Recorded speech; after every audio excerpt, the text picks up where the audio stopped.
शाळेची फी न भरल्याने विद्यार्थ्याला जमिनीवर बसवण्यात आलं। Salauddin Ayyubi memorial high school and कॉलेजमधील हा प्रकार आहे। भिवंडीतल्या शाळेमध्ये विद्यार्थ्याला वेगळी वागणूक देण्यात आलेली आहे। मुख्याध्यापकासह शिक्षकांवर आता गुन्हा दाखल करण्यात आलेला आहे।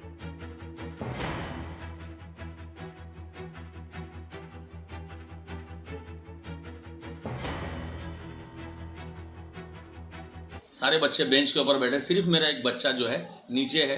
मेरे पास वीडियो है, मैं दिखा सकता हूँ कि मेरा बच्चा जो है नीचे बैठ के पेपर कर रहा है और सारे बच्चे जो है ऊपर बैठ के पेपर कर रहे हैं और 10वीं का सेमेस्टर चालू है।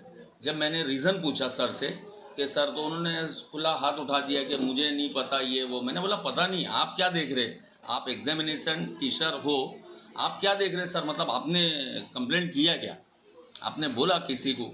तो बोले नहीं, वो मुझे नहीं पता है ये वो मेरा काम नहीं है। तो मैंने बोला फिर किसका काम है? बोले फीस वगैरह बाकी है क्या उसकी? आप एक काम कीजिए, एचएम से बात कीजिए, आतिया मैडम से।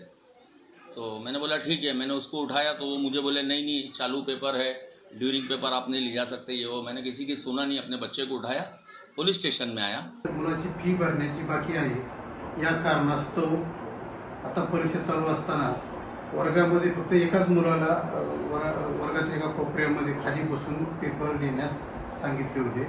तो मुलगा घरी येऊन वडिलांना रडून ही गोष्ट सांगत होता आणि तो डिप्रेशनमध्ये गेला आहे असं पालकांच्या लक्षात आल्यावर ते दुसऱ्या दिवशी परत शाळेत खात्री करण्यासाठी गेल्यावर दुसऱ्या दिवशी सुद्धा त्यांना मुलाला जमिनीवर बसून पेपर लिहिण्यास लावलेले त्याला दिसले आणि त्यानंतर त्यांनी येऊन पोर्शनला तक्रार दिली। त्यांच्या तक्रारीवरून शांतीनगर पोलीस स्टेशनला ज्युव्हेनाइल जस्टिस ॲक्ट सेक्शन 75 खाली शाळेचे मुख्याध्यापक आणि संबंधित शिक्षक यांच्यावर गुन्हा दाखल करण्यात आलेला आहे आणि पुढील तपास चालू आहे। लोकशाही मराठी ऐका, पहा, जागरूक रहा।